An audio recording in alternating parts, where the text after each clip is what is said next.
From Hollywood, it's time now for... Johnny Dollar. Hi, Johnny.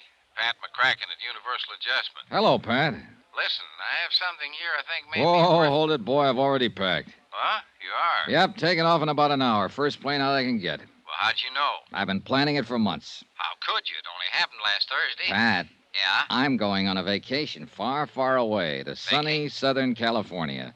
Little town of La Jolla. And to help me keep out of sight from such as you, I'm taking along all my skin diving outfit. Bye. Well, wait, Johnny. That's right next door. To what? The case I want you to handle for us in San Diego. Just changed my plans, Pat. I'm going to Florida. No, listen, Johnny. There's enough commission on this case to pay for 2 vacations. And as long as you're going to be right there in Southern Cal anyway, look, why don't you drop in on me before you take off? Okay, sucker. What? Just talking to myself. I'll see you.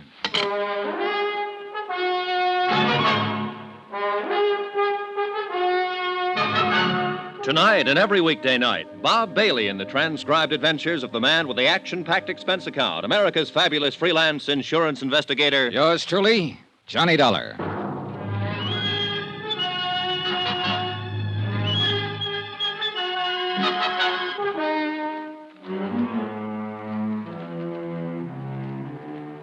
Expense account submitted by Special Investigator Johnny Dollar to the Universal Adjustment Bureau, Hartford, Connecticut. Following is an accounting of expenditures incurred during my investigation of the Jolly Roger fraud.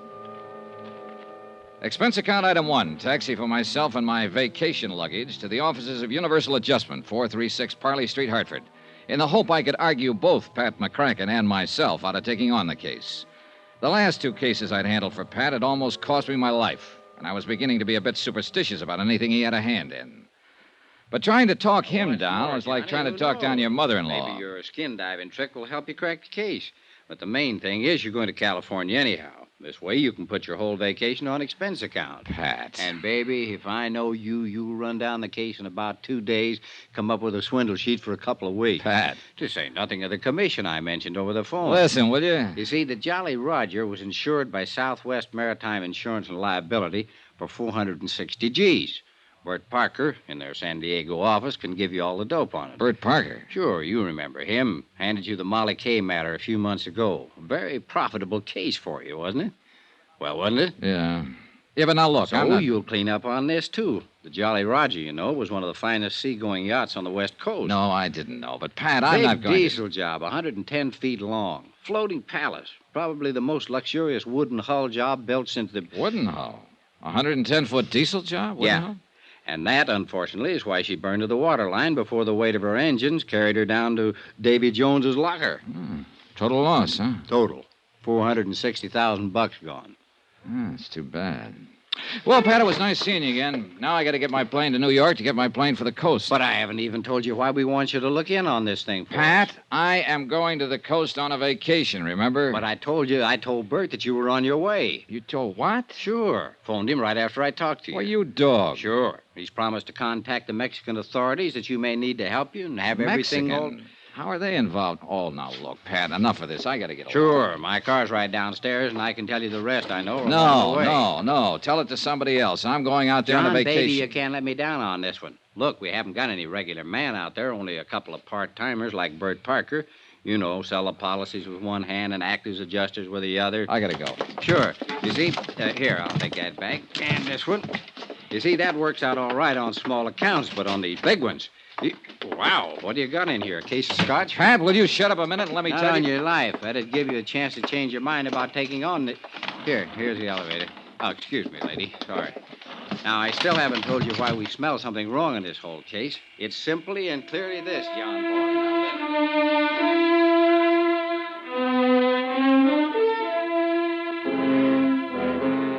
Yeah, it's simply and clearly this. The diesel yacht Jolly Roger was owned by one Paulus Zaganian, ex-rum runner, ex-gun runner, ex-shipping magnate, suspected spy through 2 world wars, and generally undesirable character, despite the millions he'd made. During the last war, he cleaned up by scaring some of the smaller countries into buying a lot of obsolete military equipment that was hardly fit for the scrap pile. And in more than one place around the world, there was anything but a welcome mat waiting for him. And in a lot of places, a lot of countries, the minute he'd land his seagoing palace, the gendarmes would stick to him like flies to a molasses barrel just to make sure he behaved himself. Anyhow, trying to argue with Pat was useless, so I agreed to take on the case. Expense account, items 2, 3, and 4. $190, 4 cents. Plane fares and incidentals, Hartford to New York, New York to Los Angeles, L.A. to San Diego, where I hope to grab a cab to La Jolla before Bert Parker could find out I'd arrived.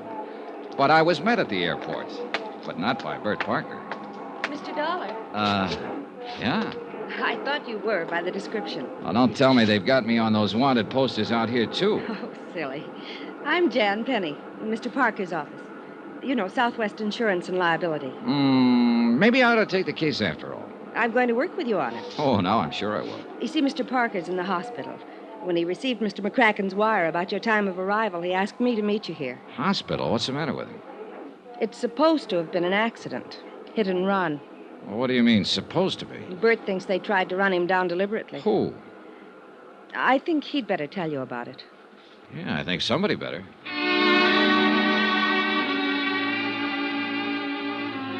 We picked up my luggage, dropped it off at a hotel. I phoned the place I'd made a reservation in La Jolla and told them I might be a day late. And Jan Penny and I went on over to the Queen of Mercy Hospital to talk with Bert Parker. On doctor's orders, I went into his room alone. Bert looked terrible. So glad you could make it, Johnny. Hey, you sure you want to be trying to talk, Bert? Look, why don't we forget it now? I have to talk. Well, I can, Johnny. They tried to kid me, tell me I'll be out of here in a couple of days. Had a line. I saw the chart. Internal bleeding. Hey, Bert. Bert, take it easy, will you? Look, the doc said you have to take it easy. Why can't your gal Jan tell me all I need to know on the case? She can't accept this getting run down. Yeah, she said she thought it wasn't an accident. She thinks.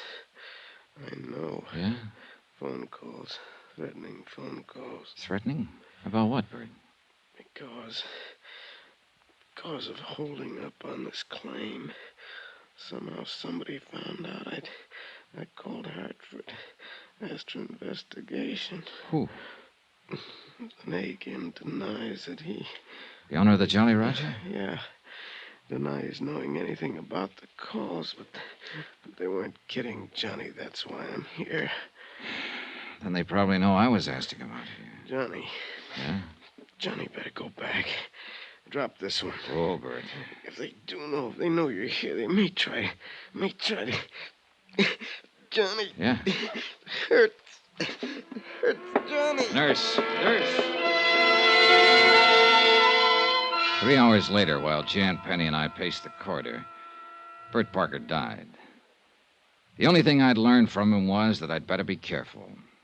Mighty careful. I took Jan Penny to the roughest, toughest dive I could find, Ray Kemper's Cat Club, in the hope we could both drown a sorrow or two. Why, Johnny? Why did it have to be Bert? You liked him, didn't you? I loved him. I loved Bert. Now he's... Let's have another drink. Hey, Jan, don't you think maybe... Oh. Waiter! Waiter, 2 more, please.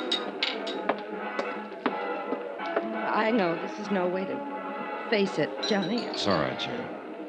I came out here like everybody does. Every young female kid who's been told she's prettier than the rest. You know, the movies, Hollywood, glamour, all that stuff. Yeah, I know. But it was rough. It was too rough. And I couldn't play the game they seemed to want to play out here. And I was all set to go back to the farm country and settle down to the same dull... But then I met Bert. Instead of giving me just a lot of fast talk, he said he wanted to help me. And he did, Johnny. He really did. Took me into his office here in San Diego. And we made this office, Johnny. We did. And he still didn't try to make any advances because he knew I wouldn't want that. But what he didn't know was that I loved him for it. That I loved him. Now he's gone. Hey, look, Jan, there's nothing we can do about it. Except try to finish the job he started on the case that put us here drinking too much and trying not to think of him and thinking of nothing else but him. Oh, thanks, bud. Here, keep the change.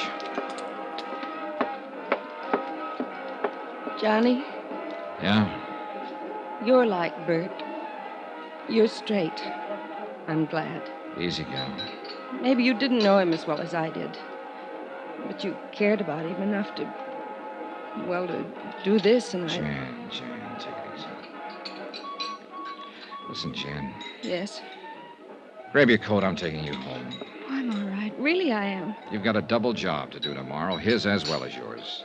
How can you talk? I know. I'm out here. I'm out here to knock off the Jolly Roger, make sure the payment of the claim is okay. At least that's why I came out here. Well, then how... But now I've also got to find out who... Well... Bert. Yeah. And I'm going to need your help. All right, Johnny. Come on, Jan. Grab your coat.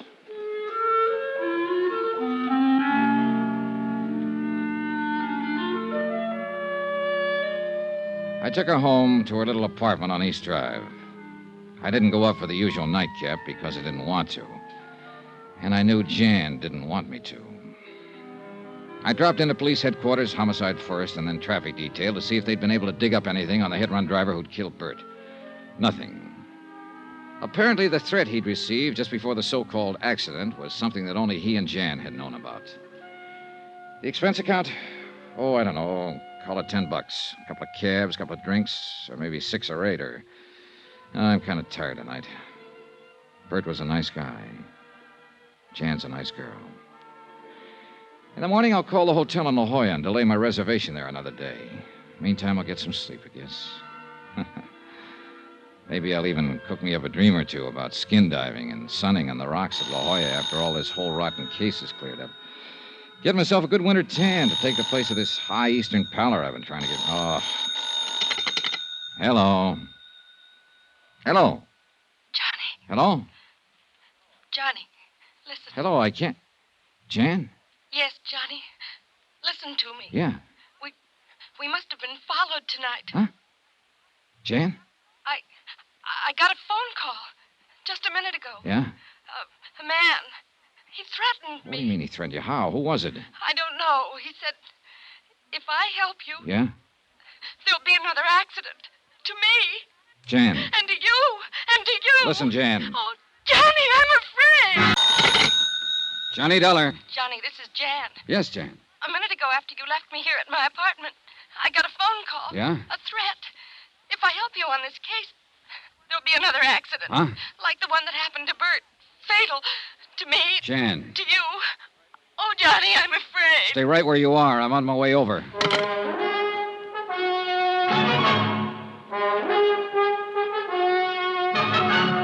Tonight and every weekday night, Bob Bailey in the transcribed adventures of the man with the action-packed expense account, America's fabulous freelance insurance investigator. Yours truly, Johnny Dollar.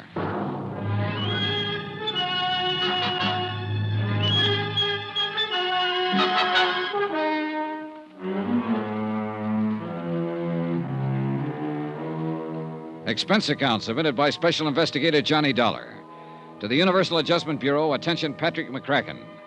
Pat, I'm addressing this to you instead of to the Southwestern Maritime Insurance and Liability because Southwestern's sole representative here in San Diego, California, Bert Parker, died yesterday in the hospital, presumably of an accident. But I don't believe it. I think it's because he knew too much about this case. The Jolly Roger fraud. Item 6270, cab fare and tip, from my hotel to the little apartment of Jan Penny, who had been Bert Parker's secretary before he was killed.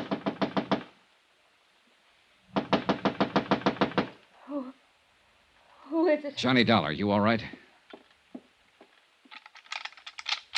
Come in, Johnny, quick. Oh, I'm scared. Easy now. Who was it threatened you over the phone? Did you recognize the voice? Yes. Well, who was it? I don't know. Huh? It was the same voice that called Bert at the office and warned him before he was run down by that car and killed. But you don't know who it was? No. Oh, Johnny, I'm so scared. Please hold me. All right. No, I don't mean that. It sounds like I'm trying to... It's okay, Jan. It's okay. Just take it easy. Here we are. Come on, dear. Sit down. Here, have a cigarette.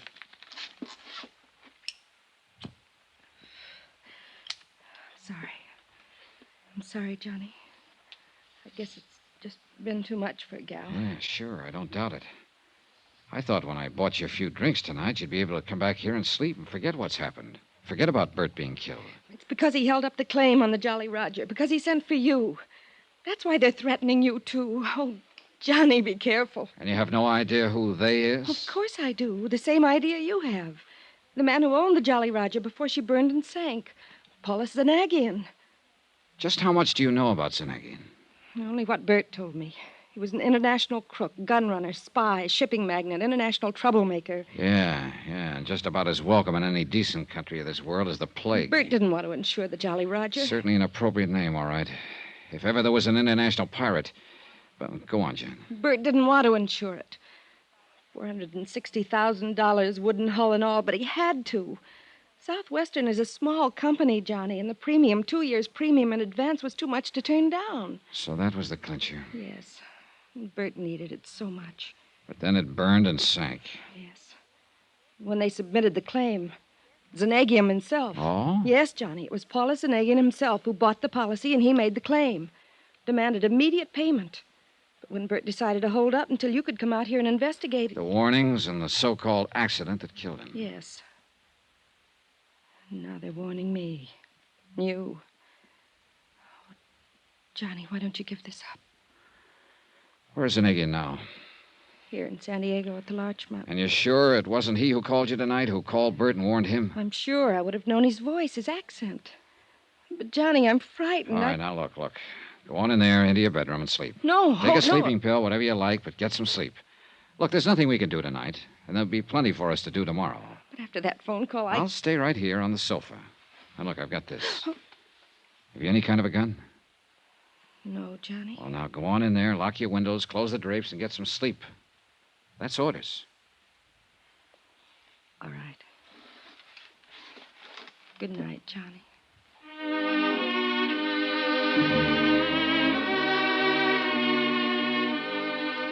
I hope Jan slept better than I did. Expense account item 7, 90 cents, taxi to police headquarters, first thing in the morning. I spent a solid hour talking with Detective Sergeant Joe Franklin. Yes, they were working on the hit-run death of Bert Parker. No, they hadn't come up with any leads. All he knew was that Bert had left his office late, was shortcutting his way through an alley to where his car was parked, had been knocked down when he reached the end of the alley. No witness, no tar marks, nothing. They'd questioned Jan Penny about possible enemies and come up with the same answers I did, but no evidence. Item 8, taxi to the Larchmont, where the desk clerk announced my arrival to the penthouse suite. Come in, sir. I've been waiting for you to call on me. Mr. Zanagian? Terribly distressing news about your colleague, Mr. Parker. I feel... Oh, sit down, won't you? Thanks. Tell me, sir, have the police found any clue as to who ran down and killed the poor man? Oh, you know that he died last night? Oh, yes, of course, within a few minutes of when it happened. But was Sergeant Franklin able to give you no inkling of who might have done it? Oh, do not look surprised, my boy.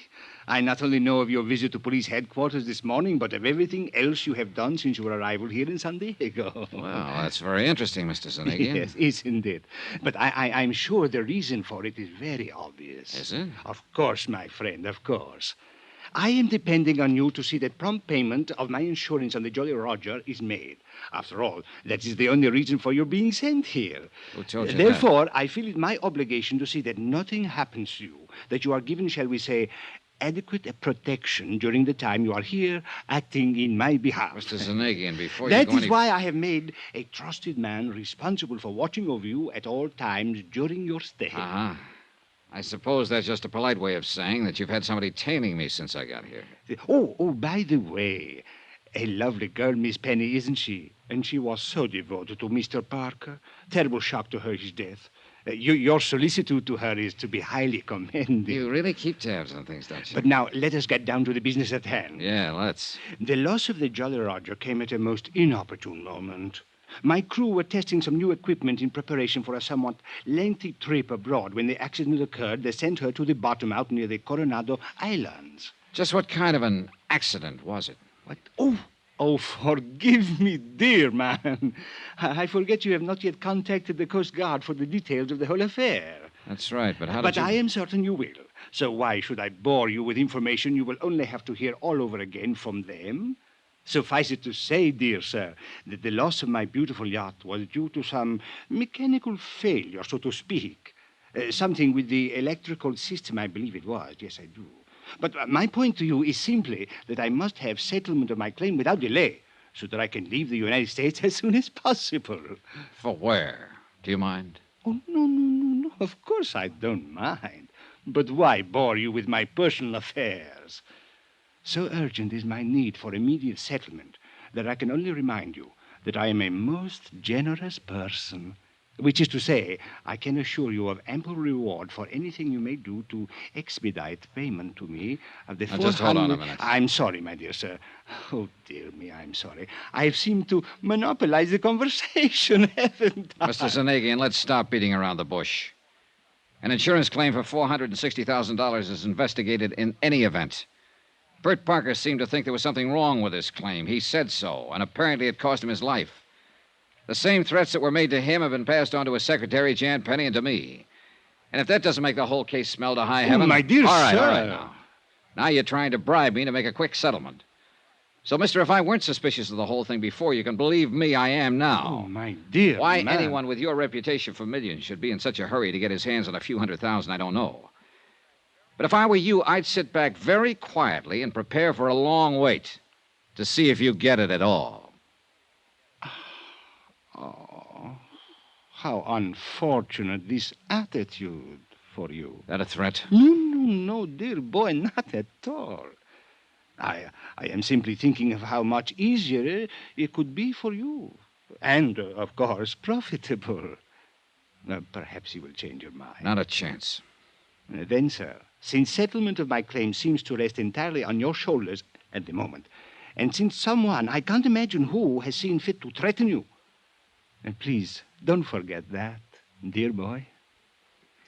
Mr. Zanagian, Yes? I don't scare easy. It was pretty obvious that Paulus Zanagian was used to having his own way, would stop at nothing to get it.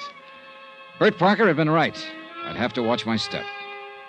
I checked with Jan, then grabbed a taxi to pay a visit to the Coast Guard. Lieutenant John Smith, believe it or not. You can take your choice, Dollar. Read the report on the burning and sinking of the Jolly Roger here, or the copy I let Bert Parker have. I take it you talked to him. Parker's dead. What? Yeah, hit and run, after he received a couple of threats to lay off this case. You locked up Zanagian yet? On what charges? Well, who else? That's a lot to go on. If he didn't sink that boat himself, I'm a wall-eyed monkey. You find out anything to back that up? No, not a thing. The Jolly Roger sank in about as bad a spot out there as could have been picked. It's deep, bad current, dirty water from onshore silt. We tried to send on divers, got nowhere. Hey, wait. I thought she went down in Mexican waters off the Coronados. Yeah, she did, but we supplied the divers, or tried to. International cooperation, that sort of stuff. But we got nowhere. How'd you find out about it in the first place? One of our planes on routine patrol saw the puff from the explosion out over the water.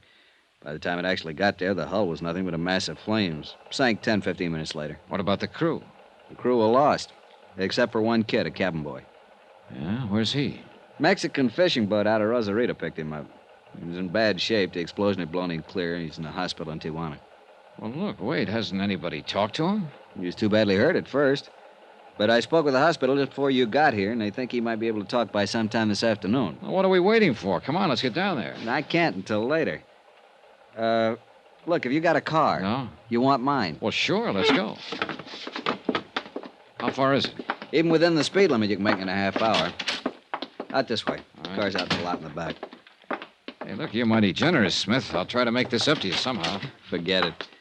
I'd like to see you get the goods on Zanagian just as much as you would. I didn't like having him come into port here in the first place. And then when I learned that both Holland and Switzerland had tied up all of his funds... They what? Sure. In early last week's papers. That's why he needs the money. Well, here's my car. And if you can learn anything down there, if I can be of any help, I'm on pretty good terms with it. Hey, Dollar. Oh, Mr. Dollar. Oh, about that. My car and excellent chauffeur Ortiz here would have got you to Tijuana much more rapidly and comfortably than you might drive, I am Hey, sure. now, wait just a minute. What Which made is you why think I came to meet you here. I knew you'd want to talk with the cabin boy who survived the accident to my ill-fated Jolly Roger. Oh, you did? Yes. However, I fear it is too late. What do you mean? As I was leaving my hotel, I heard from one of my, shall we say, associates. He informed me that he had just learned from one of his, shall we say, contacts in Tijuana. Well? Alas, the poor cabin boy died only a few minutes ago. pity, sir. Johnny Dollar. I have your call to the Corazon de Los Angeles Hospital in Tijuana, Mexico. Good, operator. One moment. Hello? Oh, this is Dr. Fernando Hernandez. I'm Johnny Dollar, investigating the wreck of the yacht, the Jolly Roger.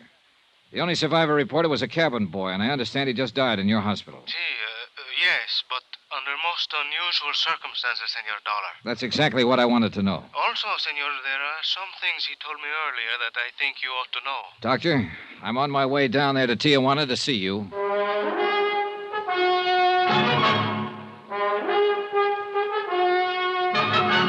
Tonight and every weekday night, Bob Bailey in the transcribed adventures of the man with the action-packed expense account, America's fabulous freelance insurance investigator. Yours truly, Johnny Dollar.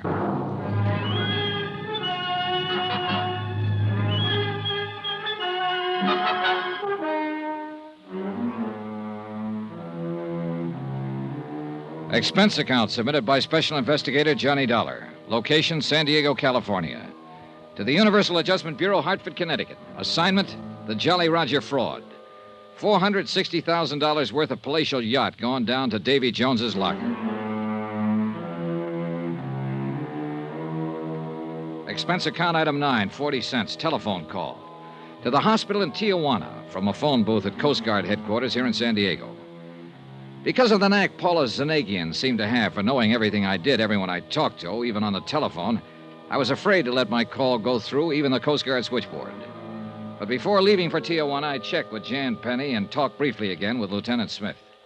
You mean you think Zanagian had somebody put that cabin boy out of the way before you could talk with him, Dollar? The doctor only said that he died under unusual circumstances. But yes, that's exactly what I think. What's more important right now is that apparently the lad told the doctor a thing or two before he died. So I'm going on down there. You want to use my car? Well, Zanagian seemed to know I was going to use it before. He'll probably expect me to use it now. So you better give me a rental car. Have it delivered to my hotel, service entrance, under your name. Okay. Zanagian made no bones about it when I talked to him. He's having me tailed. And he'll probably try to do the same thing to me that he did to Bert Parker, once he's sure I'm trying to block his $460,000 claim. Dollar. But me, I aim to stay alive. Until I can not only prove his claim of fraud, but see him sent up for murdering Parker and the lads who went down with the Jolly Roger. Dollar, why don't you get the police in on this with you? If your life's in danger... I want to do it alone. Hey, one more thing. Yeah? You're sure that Zanagian needed money? I thought from all I've ever heard that international racketeer was loaded. According to the papers, both Holland and Switzerland locked up his bank accounts just within the last week or so. That's why he needs a pot full of cash to get over there. That's why he sank his ship, so he could collect from your insurance company. Accident. Some mechanical failure. Is that what he said? Uh-huh. Something to do with the electrical system, to use his own words. But if the cabin boy was the only survivor of the explosion, and he didn't talk to anybody... Except this Dr. Hernandez I'm going to see. Right, then how could Zanagian know what made his yacht burn and sink? What's your guess?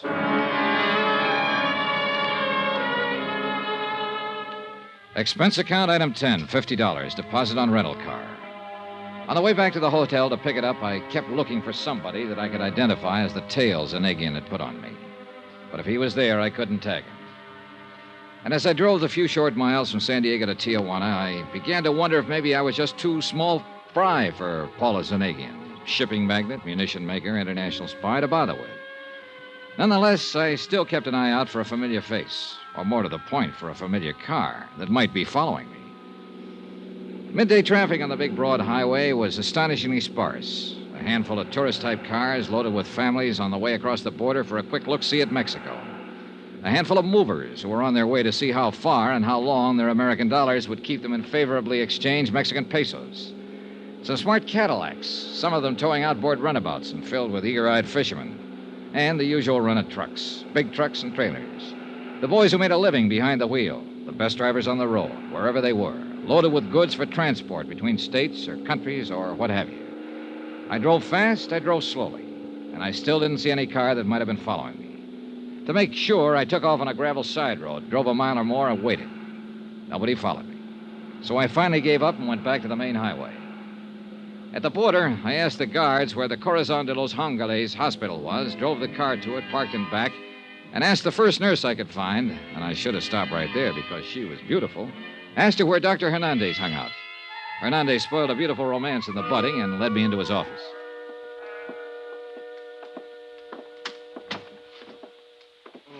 Please do. Sit down, Senor Dollar. Thanks, Dr. Hernandez. I'm so glad you've come. We here at the hospital, I must confess, were somewhat concerned when the fishermen brought in the poor young cabin boy who survived the wreck of the... what was his name? The Jolly Roger. Yeah, that's right. Zanagian couldn't have picked a better one.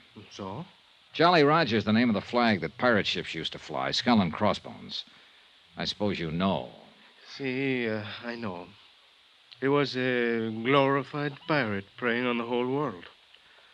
I'm a student of history, senor, modern as well as ancient. In his small, selfish way, I realize that Zanagian has looted the whole world. A dangerous man. You say you were worried when his cabin boy showed up. Because there was a man who called and wished to visit him. Insisted on it. Oh? See, but... Of course, because of his condition, we could not permit it. The explosion of the ship had done a great deal of damage to his small body. When he was brought in here, I could see that immediate surgery was necessary to save his life. Well, go on, Doctor. So I operated. And as I did so, realized that divine providence would permit me to save the life of this poor unfortunate. My operation was a success. But you told me over the phone that he died. We are a poor hospital, and usually we're not able to provide such things. But I appointed a special nurse to look after Doctor, him I'm while sorry. I ordered that man who would not give his name but who insisted on seeing him be kept away. Doctor, you said... However, 2 hours ago, the nurse left him only for a brief moment and only to inform me of the remarkable improvement he'd made. Look, and Doctor... when I entered his room, he was dead. Look, Doctor, I'm sorry if you lost your patient, of course, but you told me over the phone that there was something unusual about his death. That's why I came down here. He would have lived. He would have lived, Senor Zola. Yes, I know. Except that someone got into the room with him during the brief moment he was left alone. Got into him and killed him with this. What is it? A knitting needle? I think so. He would have been well again, Senor, but he was killed. Murdered. Have you told the police about this? See, and they are what you call at a loss. Oh, brother. Well, how do you think I feel? I was going to tell them what I knew about the unfortunate boy when your telephone call came. Then I decided perhaps I'd best talk to you first. Well, just what is it you know about him? It is what he knew about the sinking of the boat. The Jolly Roger. See. Thanks to adrenaline and other stimulants I administered even before we began the anesthetic for the operation that saved his life. Only it didn't stay so long. See. He regained consciousness long enough to talk with me. He talked a great deal. Well? Well, Doctor, what did he tell you? My notes. I kept very careful notes in this drawer. And What is it, Doctor? What's the matter? the notes I had, they're gone. Gone? Here. I kept them here because I knew they'd help to solve the crime of the sinking of the ship.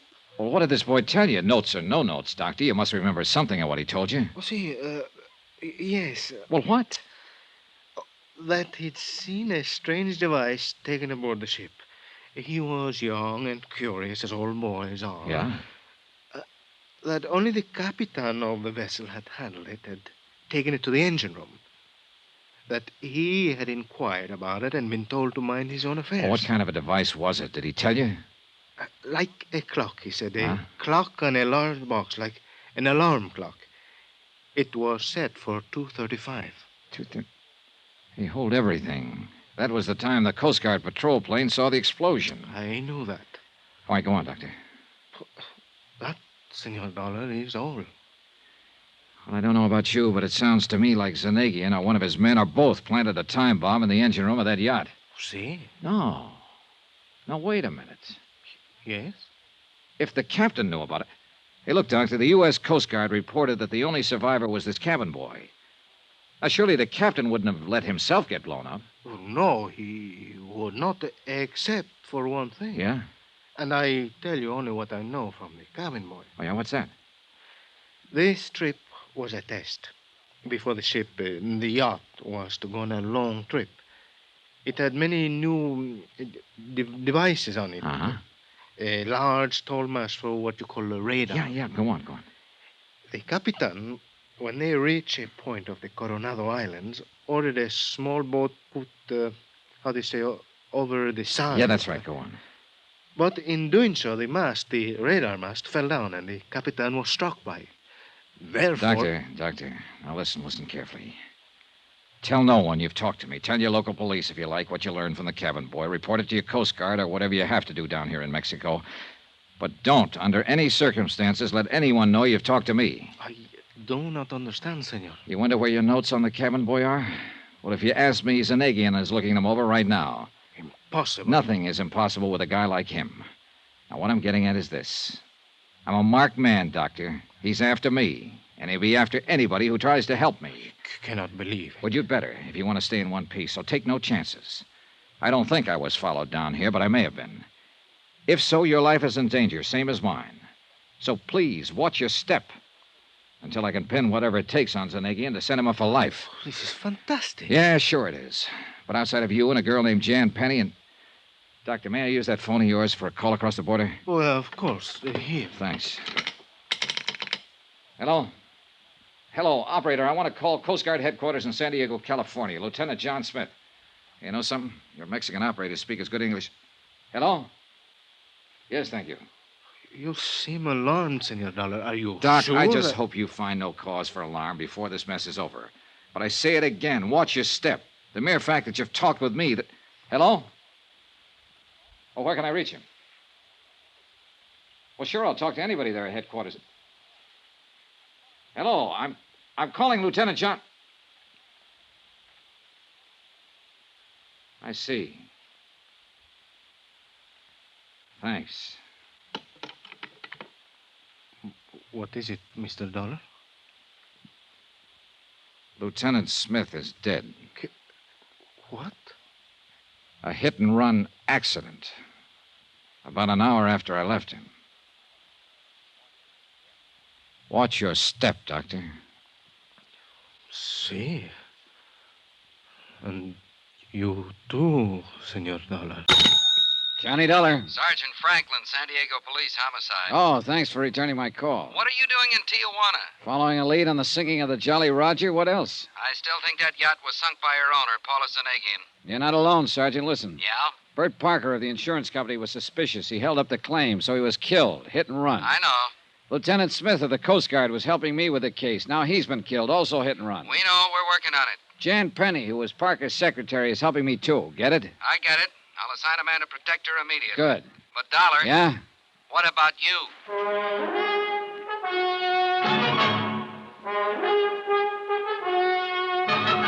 Tonight and every weekday night, Bob Bailey in the transcribed adventures of the man with the action-packed expense account, America's fabulous freelance insurance investigator. Yours truly, Johnny Dollar.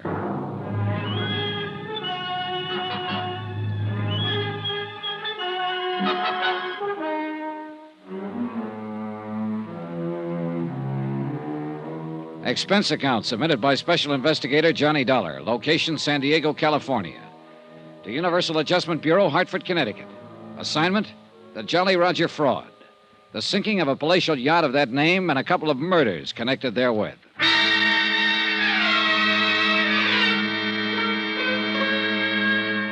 I thought I was going to Southern California for a vacation. You know, a couple of easy weeks at La Jolla, sitting around in the sun, doing a bit of skin diving. Maybe even some personal investigation to see if the publicity pictures of the contents of some of those bikini bathing suits were really true. But I ran headlong into what looks like a very, very fraudulent insurance claim. $460,000 worth. Claimed by an international troublemaker named Paulus Zanegian for the loss of his yacht, the Jolly Roger. Only the crew were aboard when it headed out toward the Coronado Islands on a test run. A tryout for a lot of new radar equipment. After a big explosion that caused the Jolly Roger to burn and sink, only one man came back. I told what I knew about him to Sergeant Franklin at San Diego Police Headquarters. And then the poor lad died there in the hospital in Tijuana, huh? Yeah, but not until he told the senior medico a couple of things that make me surer than ever that the owner, this Paula Zanegian, planned the explosion and sinking. Evidently, Sergeant, the captain took a time bomb on board. And let himself get blown up with a yacht? Now, look, Dollar. No, not that easy. He'd have been able to get off before the time bomb exploded. If he hadn't been hit over the head by a falling radar mast. Oh, I see. But what I don't see is why Zanagian had his ship blown up in the first place. Well, if you've read the papers, you know that the Swiss and Dutch governments have put all of Zanagian's funds under lock and key. Oh? Yeah. In spite of the millions Zanagian has made off his international arms smuggling rackets, his fomenting of revolutions among the smaller countries, he suddenly found himself without enough money to get over there and do whatever is necessary to free his money. Somebody finally caught up with this international racketeer. That's right. His credit, of course, isn't any good anywhere. Big yacht, sure. But he didn't have enough money to pay his way back to Europe. Unless he could collect for the loss of the Jolly Roger. And when Bert Parker tried to stall on settling the claim... Parker didn't last long. Then I came into the picture. I talked to Zanagian. Yeah? He told me if I didn't see that his claim was settled immediately, well, he casually mentioned Bert Parker's sudden demise. Dollar, I wonder if there isn't some technicality on which we can hold that guy. Jan Penny, who was Parker's secretary. Yeah? Jan has been helping me on the case. Result, a warning threatening both her and me. And you know what happened to Lieutenant Smith as a result of his giving me a hand. Have you got somebody keeping an eye on Jan? I'll get Tommy Golden, one of the best men on the force. Good. And he's smart enough to keep her from knowing he's watching over her. Fine. Things have happened so fast since I got here that I haven't had time to check thoroughly with her on the background of the whole case. Well, it really shouldn't be too disagreeable a job, Dollar. Huh? I've seen her. What's your next step? Well, first, what progress have you made in finding out who ran down Lieutenant Smith? Same story we got when your friend Bert Parker was run down and killed. Yeah? The few witnesses just weren't on the ball. In each case, it was a black Buick sedan, 54 or 55. Nobody saw a license plate. You mean there was none on the car? Apparently not. Traffic Division's going to have something to answer for. Unless the license plates were hidden just during the time of the... Well, murders is probably the right word. Possible, probable. So forgive your traffic detail. Needless to say, we're checking every public garage in town and every car in the streets, but beyond that... Dollar, we're just as sure as you are that Zanagian himself is behind all this. He's not only a man, he's an international organization. Oh, brother, don't tell me. For all I know, you're one of his boys. Oh, now, wait a minute. He's known every move I've made since I got here, almost before I've made it. When he met me outside Coast Guard headquarters and tried to stop me from going down to Tijuana, I thought, heaven help me, that maybe Lieutenant Smith was one of his boys, until Smith was killed. He's had somebody on my tail every minute since I hit this town of yours. I'm sure of it. But I can't spot him. Dollar. Yeah? We feel the same way about Zanagian that you do. We know that wherever he goes, he has, well, it sounds corny, but call them henchmen hanging around with him. Maybe it's just one or two, or maybe it's a dozen. And we've tried to spot him, but no luck. Certainly none of the crew of the Jolly Roger were among them, or he wouldn't have let them get blown up. Or maybe he doesn't have any little helpers. Maybe he does everything himself. You know, it's funny you should say that. It was he himself who took out the policy on the Jolly Roger. It was he who personally made the claim. It was he who drove his car around to meet me at Coast Guard headquarters. As a matter of fact, it was... that's impossible. Can you tell me why? Oh, because he alone couldn't have known about my coming out here, my every movement. He'd be crazy to drive the hit-and-run cars that killed Parker and Smith. And after all, there were a couple of husky characters standing around quietly in the corners of his penthouse suite when I called on him. One of them 6'2", black hair, and a scar from his right ear nearly to his chin? Yeah. He's been watched every minute he's been out of Zanagian's hotel room ever since they got here. A short, heavy-set, wormy little man? That's right. Him, too. We got nothing on him. Except that we know they're working for Zanagian. What's your next move, Dollar? Oh, if I had any sense, I'd do what I came out here to do. Have myself a vacation over in La Jolla. Forget this whole thing. Let the insurance company pay the claim on the Jolly Roger. Let Zanagian get out of the country and forget it. You'd be able to forget the threats on your own life, Dollar? Yeah, and I'd be able to...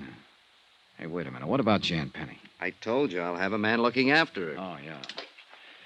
Well, I guess the best thing I can do is take her over to Bert Parker's office, have her open the files, and see if I can find something there to get to work on. Incidentally, Dollar, she drives a black Buick. I hate to say it, Sergeant. Have you checked it out?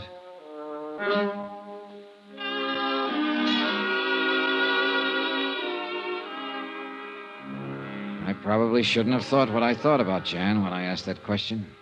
I was sorry I had when I reached her apartment a few minutes later.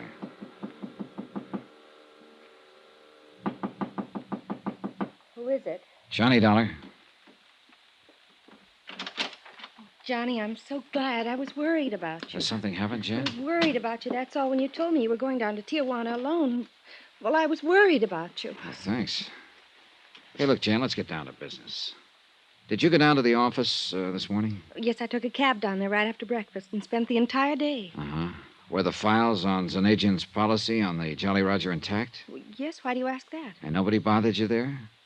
No, except, Except what? Johnny, it's the reason I'm so glad you're here. What is?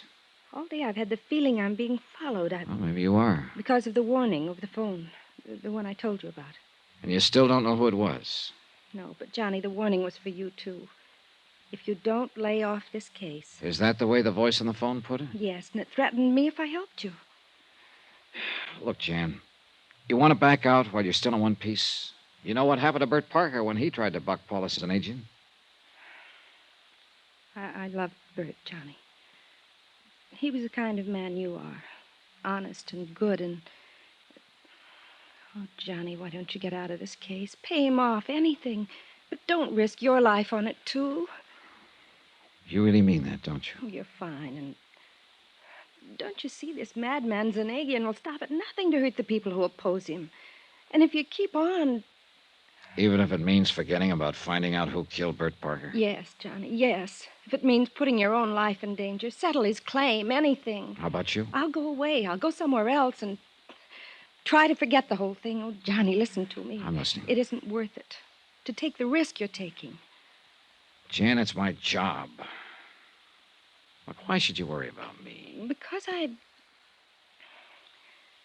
even if I have only known you a few days, I don't know, maybe it's rebound. Maybe I'm acting like a baby, but since Bert was...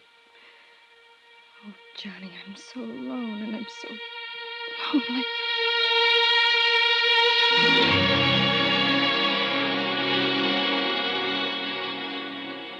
Jan was a very pretty girl. Soft, warm, lovely. We had a drink or two and talked about a lot of things. The kind of things I'd planned to talk about to some charming girl on the vacation I'd planned but wasn't having here in Southern California. I might even have forgotten about cleaning up the case and going on to La Jolla. Why don't you make the company pay them off, Johnny? Forget it. So you and I won't be in danger from this man. Suspicion. Why can't a guy relax and enjoy a situation like... Jan, come on, honey. Look out, will you? I gotta get out of here. Look, I've got a hunch, and in this crazy business of mine, when you get a hunch, you better act on it. Oh, no, Johnny, tomorrow. Oh, no, honey, look, I'm going down to police headquarters. Johnny. The one thing I haven't checked on, the one person who was connected with Bert Parker. But police headquarters this time, and I don't know. Jim Franklin. He said he'd be there all night. Can't you check Sorry, on... Jan. Leave me here all alone? You come with me. We'll grab a cab and go down there together. Oh, all right. Then we'll come back here? Depends on what I find out. Then I'll wait for you. Only why don't you take my car? It's right down in the parking place just outside the building.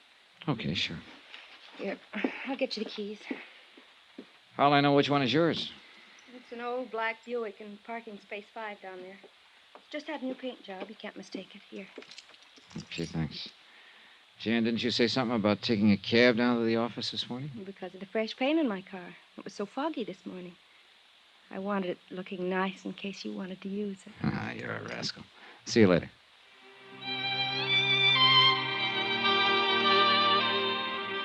I kissed Jan goodbye for the time being and left. I hadn't the least idea in the world of contacting Sergeant Franklin at that time of night. But I had to think this thing out. Suspicions, pure and simple, about a lot of things that might explain how Zanagian had known my every move since I arrived in San Diego. Yeah, that was it. Get out on the road in the fresh air alone and think a bit. The black Buick was parked in the lot in Space 5, all shiny in its new coat of paint. Yeah, new paint that might cover up any marks a hit-and-run killer made. I was about to close the door, turn the switch, and take off when I noticed that somebody, the car painter perhaps, had left the hood open. I stepped around to the front of the car to slam it down when my guardian angel, or whatever it is, told me to take a good look inside. I'm glad I did. Glad I'd noticed the hood partly open. that I hadn't turned on the key. Because wired to the ignition was a bomb that would have blown me to kingdom come. Hello? Johnny Dollar. Johnny? You sound surprised, Jan. Well, yes, I am, dear. I thought you were going over to police headquarters. I changed my mind. Then you didn't need my car after all. No. Are you coming back here to my apartment? Johnny? After I take a little walk. As I told you, I've got to think this case out, and I can't very well do it wrapped up in your arms. Well, can I? Why don't you take a drive along the shoreline in my car? Want to come along? Jan? I'll wait for you here. Yeah. See you in a little while. Much sooner than you think, baby.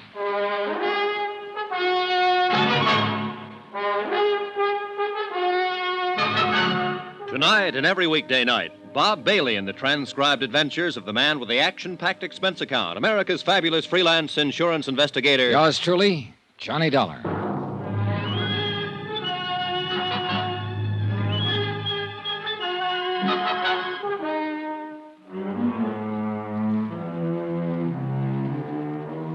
Expense account submitted by Special Investigator Johnny Dollar, location San Diego, California. To Universal Adjusters Bureau, Hartford, Connecticut. Assignment, the Jolly Roger fraud, including the loss of a palatial yacht and a couple of murders. Expense account item 12, phone call. And one thing I didn't tell Jan Penny was that I was calling her from a booth right on the ground floor of her own apartment building. Another was the reason I changed my mind about borrowing her car to drive to headquarters for a talk with Sergeant Franklin. Oh, I'd gone out to the parking lot and climbed into her car, all right. But as I was about to insert the key to start it, I noticed the hood wasn't closed down tight. That saved my life. For wired to the ignition, I found a booby trap that would have blown me to kingdom come if I'd even turned the key.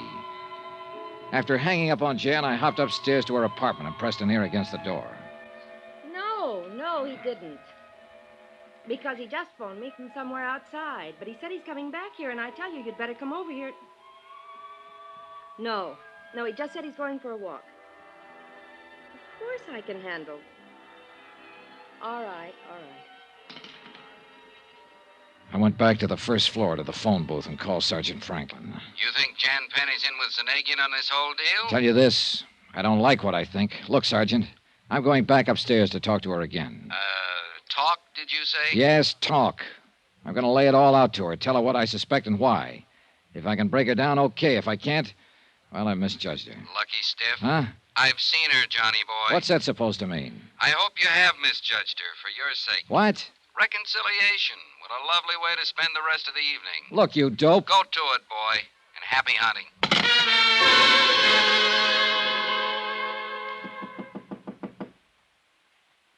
Who is it? Johnny? Yeah. My, that was a short walk. But I'm glad. Are you? Or are you sorry I didn't stay away longer so you could get some help? Help? Sit down. Sit down, Jan. I want to talk to you. Oh, how masterful.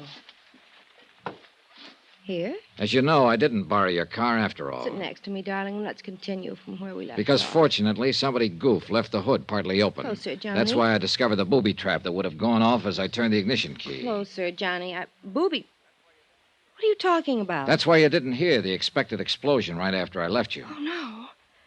Then they are after me, too. The warning over the phone. If I didn't stop helping you in this case, they'd... Oh, Johnny, what'll I do? Johnny. For one thing, take your arms back to yourself and move over to your own corner of this couch so I can pull a gun if any of your pals suddenly... Ah, my dear Mr. Dollar. Zanagian. I fear it's too late.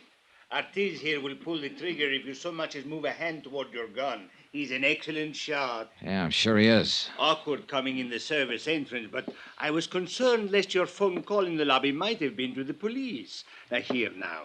Permit me to take charge of your gun. Just a minute, Zanagian. I shoot. Yeah, thank you. Oh, yes, this is Artis, the man I've had following you since your arrival here in San Diego. You don't recognize him, dear boy? Yeah, I keep him from seeing me. You never know I follow him. Oh, yeah, Artis, you've been pretty good at it. But as long as we've been introduced now, why don't we shake hands? Go back, or I shoot. Oh, and he would, my boy.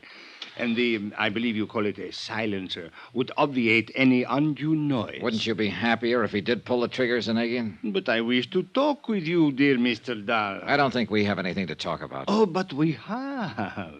You see, dear boy, I'm curious to know why you suspected Jan here of complicity in our little plan. Lovely girl, isn't she? Pretty obvious, isn't it? Now? Oh, forgive me. I realize in a situation like this, it is usually the detective, or in this case, the insurance investigator, who at the point of a gun extracts a confession from the, shall we say, criminal. However... Okay, I'll tell you. Apart from the threatening phone calls, which nobody but Jan seemed to know about. Terrible story for her to make up. You warned me in the beginning you'd have somebody tailing me while I was here in San Diego to make sure I didn't spoil your plan to collect some $460,000 insurance on that yacht you burned and sank out near the Coronados. Quite right. But I must ask you to be brief in case that phone call you made was to the police. You see, with only Artis and Jan left of my staff and crew, I can't very well afford to... Sure, that call was to the police. That's why I'm trying to stall you with a lot of talk. Thank you. For if that were true, dear boy, you would never admit it. But do continue. All right. I've been followed before. I know, or at least I hope I do, every trick in the book for dodging a tail. Too good. Artis, you shouldn't admit he got away from you. Yeah, too good. But now I make him sorry. Artis, please. I wish to hear more from Mr. Dollar, and I wish to speak to him. As a matter of fact, dear Mr. Dollar, there is really no need for you to continue. You are a very intelligent young man. Well, thanks. You realize that no one but our little Janet could have provided me with all the information I had. You're coming out here to investigate the sinking of the Jolly Roger, your touching deathbed scene with Mr. Parker, your conversations with Lieutenant Smith of the Coast Guard, and... Oh, she did dispose of him quite well, didn't she? Jan? Who else, Johnny? Who else could have run down Bert Parker without leaving him? You ought to have your neck... No. Artis, please. I wish to talk with Mr. Dahl. No wonder you insisted I drive your booby-trap car tonight. Really, darling, I'm glad that you didn't. Because if you'll listen... Yes, dear boy, listen to me. You are intelligent, as I said before. You even learned why I am in immediate need of funds, so that I may finance a return to Europe and free the money of mine that has been frozen there. Millions, dear boy.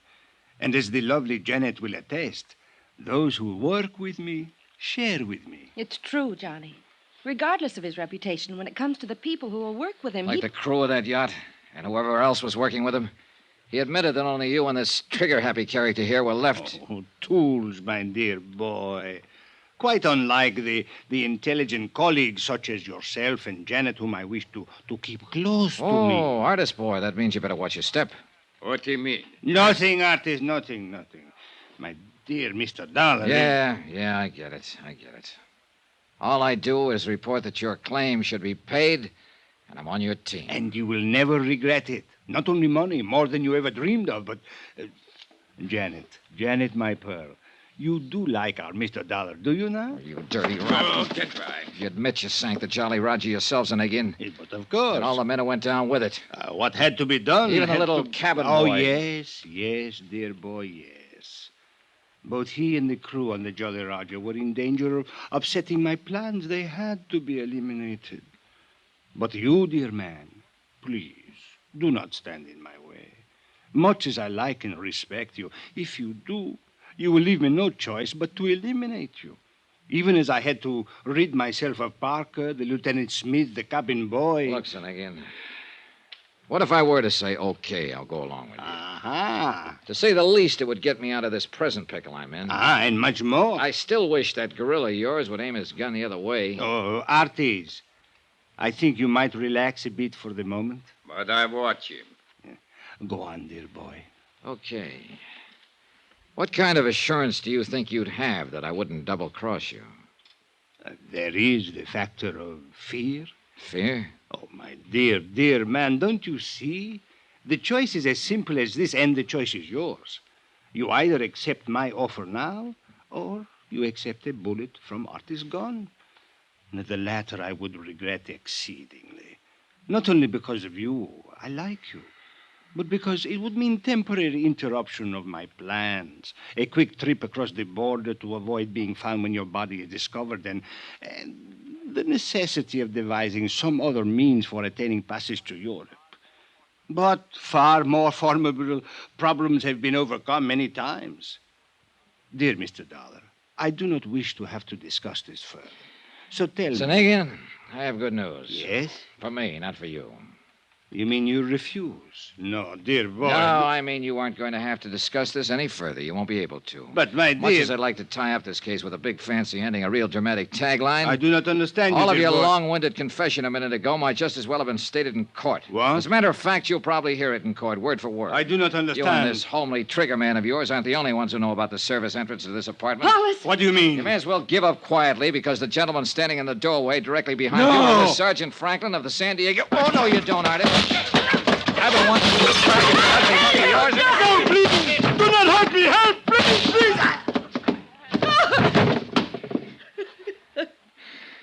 Thanks, Sergeant. What a mess. Better tie up this gorilla, boys. Okay. I'm glad you took the hint and came over. You know my call was being listened to. I kind of thought so. Well, no more Zanagian. Dead? Yeah. By a slug from this big monkey's gun. If I'd known he was that bad a shot, I might have tried to jump him earlier. Come on, Artis. Up. After the way you hit him, he'll sleep for a long time. Well, Johnny. Huh? Johnny, listen to me. Oh, shut up.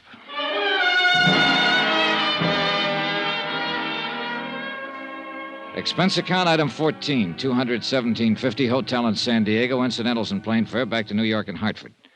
Expense account subtotal $523.23. I'll give you the rest when I finish my vacation in La Jolla, the one you promised me. Remarks? The fabulous crooked empire of Paulus Zanagian is kaput, the same way it happens when every man who tries to break the rules of international law and order. You might almost have called it death by his own hand. Though, of course, little Artie will be made to pay for it. Jan, same thing, I guess. Why do they do it? Yours truly, Johnny Dollar.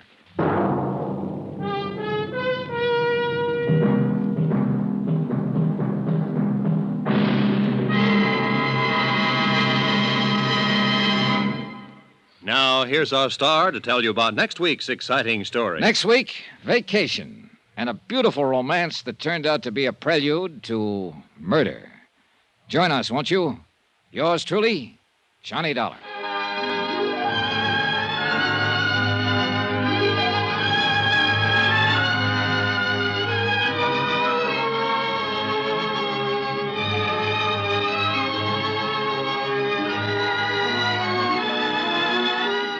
Yours truly, Johnny Dollar, starring Bob Bailey, is transcribed in Hollywood. It is produced and directed by Jack Johnstone, who also wrote this week's story. Heard in the cast were Virginia Gregg, Forrest Lewis, Paul Frees, Jay Novello, Harry Bartell, Don Diamond, and Victor Perrin. Musical supervision by Amerigo Marino. Be sure to join us on Monday night, same time and station, for another exciting story of Yours truly, Johnny Dollar. This is Roy Rowan speaking.